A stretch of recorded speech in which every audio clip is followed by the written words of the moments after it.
अस्सलाम वालेकुम, मैं हूं साजिद हसन। आप मेरा YouTube चैनल देख रहे हैं। पूरी दुनिया के अंदर जब वर्ल्ड कप जैसा इवेंट होता है तो हर दुनिया की हर टीम जो वर्ल्ड कप के अंदर पार्टिसिपेट करती है वो वर्ल्ड कप से पहले अपनी तमाम तर खामियों के ऊपर काबू पाती है और जितने भी लूप होल्स होते हैं उनके ऊपर वन बाय वन एक एक करके उन चीज़ों को ख़त्म करती है।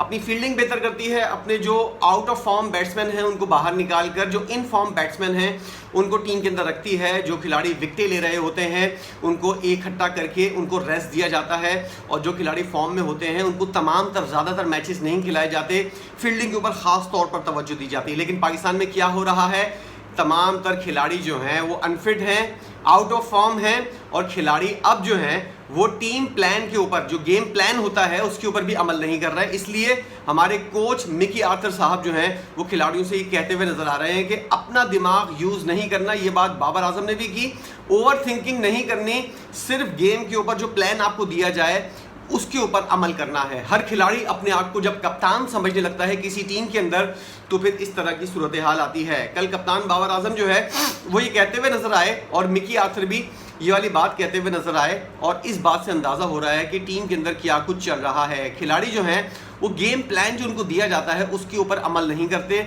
और आज हमने देखा है कि जो गेम प्लान है उसके ऊपर अमल किया जा रहा है तो फिर क्या नतीजा निकला है। ऑस्ट्रेलिया का 400 रन पक्के हैं जिस तरह की बैटिंग ऑस्ट्रेलिया की जारी है। तो आपको मैं बताना चाह रहा हूं कि पाकिस्तानी टीम के अंदर कोच और खिलाड़ियों के अंदर मेंटली जो हमांगी है, जो एक तरह से आपस में एक दूसरे की बातों को समझना और उसके ऊपर फिर बाद में अमल करना, वो चीज़ जो है वो नापैद होती हुई नज़र आ रही है, जिसकी वजह से पाकिस्तानी खिलाड़ी जो हैं वो अपने आप को सब खिलाड़ी जो हैं वो कप्तान समझने लगे हैं और उसके बाद जो है खिलाड़ी गेम प्लान के ऊपर अमल नहीं करते। अगर उनको कहा जाता है कि रन रोको तो वो विकेटें लेने के चक्कर में होते हैं, जब विकेटें लेने का कहा जाता है तो फिर वो रन रोकने के चक्कर में होते हैं। हमारा कप्तान जो है वो ये सोच रहा होता है कि कहीं मैं कभी भी आउट ऑफ द बॉक्स मैं कुछ नहीं सोचूंगा, मैं लकीर का फ़कीर हूँ, पत्थर पे जो लिखा है गेम प्लान वही होगा, उसके अलावा किसी किस्म की कोई तब्दीली नहीं होगी। अब खिलाड़ी जो है ना मिकी आर्थर की सुन रहे हैं ना कप्तान बाबर आजम की सुन रहे हैं, इसलिए गेम प्लान के ऊपर पाकिस्तानी टीम अमल करते हुए नज़र नहीं आ रही। जो गेम प्लान दिया जाता है जिसकी वजह से आप जीतते हैं वो प्लान तो कहीं नज़र ही नहीं आ रहा। हमने पिछले तीनों मैचेस के अंदर देखा, इंडिया के साथ जो मैच हुआ था उसके अंदर भी देखा और उससे पहले नेदरलैंड की टीम और श्रीलंका की टीम के खिलाफ जो हमने देखा था, बगैर गेम प्लान के आप खेले थे। इत्तेफाक से आप 2 मैचेस जीत गए, लेकिन तीसरा मैच जो आप हारे हैं उसके बाद अब तो बहुत ज़्यादा मुश्किल हो गया है पाकिस्तानी टीम का। एशिया कप में जिस तरह इंडिया से आप हारे थे और 128 रन से पूरी टीम आउट हो गई थी, ऐसे ही लग रहा है कि ये वाला वर्ल्ड कप भी अब इंडिया से हारने के बाद कुछ ख़त्म होता हुआ नज़र आ रहा है, क्योंकि एशिया कप के बाद पाकिस्तानी टीम जो है इंडिया से हारने के बाद कमबैक नहीं कर सकी थी। अब तक यही सूरत हाल है और उसके बाद एक दफ़ा और इंडिया ने हरा दिया है। मरे को 100 दुर्रे वाला हिसाब हो चुका है। इसलिए पाकिस्तानी टीम का वर्ल्ड कप के अंदर वापस आना जो है किसी मोजज़े से कम नहीं है। हमारी दुआएं यही हैं कि पाकिस्तानी टीम वर्ल्ड कप के अंदर वापस आए और अपने गेम प्लान के ऊपर अमल करे। लेकिन हमारा कप्तान जो है वो किसी किस्म का सीखने को अब आप अंदाज़ा लगाएं, मैं अपनी हर वीडियो के अंदर ये वाली बात कहता हूँ, आप लोग भी सुनकर पक गए होंगे। एशिया कप, उसके बाद फिर T20 वर्ल्ड कप, फिर होती है चैंपियंस ट्रॉफी, फिर Asia cup, T20 world cup होता है, फिर एशिया कप होता है। ये 5 इवेंट जो हैं ये हमारे कप्तान को सीखने के लिए काफ़ी नहीं है। अभी भी हमारा कप्तान जो है वो सीखने के अमल से नहीं गुजरा है और ये वर्ल्ड कप जो है उसके अंदर भी कप्तान हमारा सीखता हुआ नजर आ रहा है। कोई ऐसी तब्दीलियां आउट ऑफ द बॉक्स जाकर जो तमाम टीम के कप्तान करते हैं वो हमारा कप्तान करता हुआ नजर नहीं आ रहा। उसको शायद ये डर है कि अगर मैंने थोड़ा सा अपना किया और आउट ऑफ द बॉक्स अपना फैसला किया तो कहीं मुझे ड्रेसिंग रूम के अंदर जाकर कोच और टीम डायरेक्टर की जानिब से डांट ना सुननी पड़ जाए और खिलाड़ियों के सामने जब मुझे डांट पड़ेगी तो मेरी 2 कौड़ी की जो इज्जत है उसके ऊपर क्या वो कितनी रह जाएगी।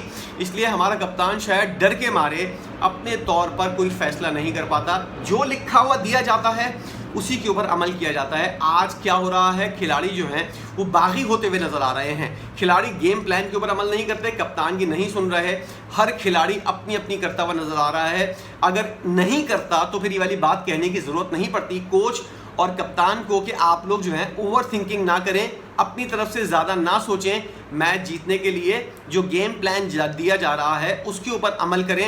ये वाली बात उसी वक्त की जाती है पिछले 3 मैचेस के अंदर, जब उन्होंने देखा होगा कि खिलाड़ी जो हैं वो अपनी प्लानिंग कर रहे हैं, अपने तौर पर खेल रहे हैं, अपने तौर पर बैटिंग कर रहे हैं और बॉलिंग कर रहे हैं, जिसकी वजह से पाकिस्तानी टीम को नुकसान हो रहा है। और ये वाली बात इसीलिए की गई है कि आप लोग जो हैं वो गेम प्लान के ऊपर अमल करें, क्योंकि गेम प्लान के ऊपर अमल होता हुआ नज़र नहीं आ रहा। और कप्तान और कोच ने वाली बात फील की है कि हम जो बताते हैं वो होता हुआ नज़र नहीं आ रहा, जिसकी वजह से पाकिस्तानी टीम को नुकसान हो रहा है। और पाकिस्तान के खिलाड़ी जो है वो खुद जानबूझ के ऐसा कर रहे हैं। कप्तान बाबर आजम को, जैसा मैंने बताया था कि हटाने के लिए एक प्लानिंग हो रही है, क्या खिलाड़ी उस प्लानिंग का हिस्सा है जिसकी वजह से ये वाली चीज़ खिलाड़ी करते हुए नज़र आ रहे हैं, या फिर खिलाड़ी वाकई डरे हुए हैं और अपने तौर पर किसी ना किसी तरह अच्छी कारकर्दगी का मुजाहरा करना चाह रहे हैं? दोनों चीज़ें हो सकती हैं। किसी भी चीज़ के अंदर कोई चीज़ कबल अज़ वक्त या ऐसी नहीं हो सकती कि जिसको निगलेक्ट किया जाए या फिर जिसको साइड में रख दिया जाए। पाकिस्तानी टीम जो है उसके साथ कुछ भी मुमकिन है। हमने देखा है माजी के अंदर कि कप्तान को हटाने के लिए तमाम टीम एक तरफ हो जाती है और हरवाने के लिए कप्तान हारेगा तभी उसको हटाया जाएगा। और इसीलिए ये माजी में भी बहुत ज़्यादा हो चुका है कि टीम जो है वो जानबूझकर मैच हारती हैं ताकि कप्तान गंदा हो और कप्तान के ऊपर सारी बल्ली आए और उसके बाद हटाने का एक जवाब पैदा हो। ये क्रिकेट बोर्ड भी करवा चुका है। माजी की अगर मिसालें आप देखें तो क्रिकेट बोर्ड कप्तान से के अलावा तमाम खिलाड़ियों को अपनी तरफ कर लेता है और ऐसा हमने देखा भी है।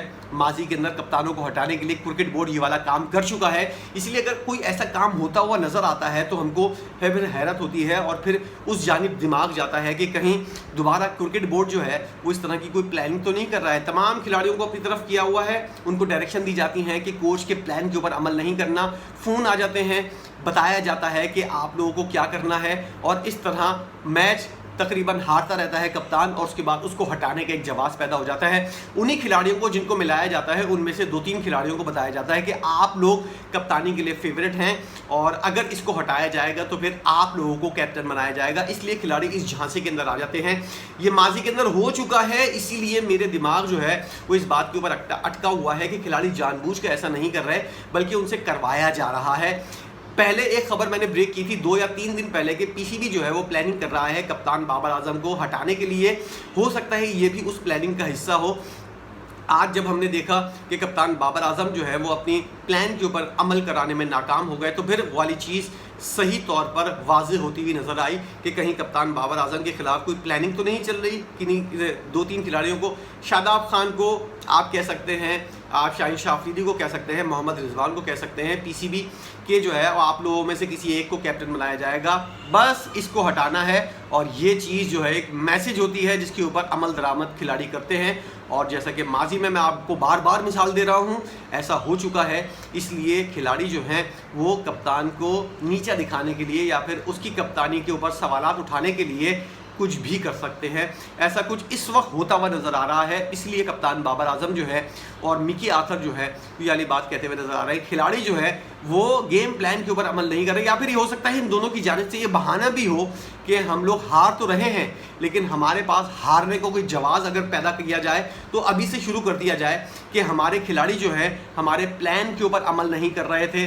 अगर खुदा न खास्ता वर्ल्ड कप से आप बाहर होते हैं तो एक बेहतरीन वाला बहाना जो है कप्तान और कोच के हाथ में होगा। खिलाड़ियों ने प्लानिंग के ऊपर अमल नहीं किया, गेम प्लान के ऊपर अमल नहीं किया। अब ये वर्ल्ड कप ख़त्म होने के बाद ही वाज़ेह होगा कि क्या चीज़ चल रही है इस वक्त टीम के अंदर। लेकिन जो भी है पाकिस्तानी टीम के लिए सब कुछ नुकसानदेह साबित हो रहा है क्योंकि पाकिस्तानी टीम जो है वो मैच नहीं जीत रही, मैचेस हार रही है। वर्ल्ड कप के अंदर पाकिस्तानी टीम की उम्मीदें जो हैं वो ख़त्म होती हुई नज़र आ रही हैं क्योंकि हमारा जो स्क्वाड है वो स्क्वाड जो है उसके ऊपर मैं कितनी बात करूं, मैंने कितनी वीडियोस बनाई हैं, ये स्क्वाड इस काबिल ही नहीं है कि इससे आप वर्ल्ड कप जीतें या फिर सेमीफाइनल के अंदर आप जा सकें। इसलिए किसी किस्म की मुझे तो कोई उम्मीद नहीं है। अगर आपको कोई उम्मीद है या आपको कोई चांस लगता है तो आइए और ज़रूर बताइए कमेंट सेक्शन के अंदर कि आपके दिमाग के अंदर क्या चल रहा है, ऐसा कुछ है या नहीं। और दूसरी बात, ये जो प्लानिंग हो रही है कप्तान को हटाने की, ये वाकई ऐसी बात है या फिर कप्तान को हटाने के लिए कप्तान एक जवाब जो है वो चूज़ करने की कोशिश कर रहा है कप्तान और कोच कि अगर खुदा न खास्ता वर्ल्ड कप से हम बाहर हो जाएं तो हमारे पास एक बेहतरीन जवाब होगा। क्या ये इसलिए हो रहा है या फिर कप्तानी से हटाने के लिए एक प्लानिंग हो रही है? दोनों सूरतों में आप बताइएगा कि आपको क्या लग रहा है, इस वक्त क्या होता हुआ नजर आ रहा है। वीडियो आपने देखी है, पाकिस्तानी टीम के लिए नेक तमन्नाएं कि टीम आगे जाए, वर्ल्ड कप जीते, ऐसा मुश्किल होता हुआ नजर आ रहा है, लेकिन फिर भी दुआओं में असर होता है, दुआएं जारी हैं। वीडियो देखने का बहुत शुक्रिया।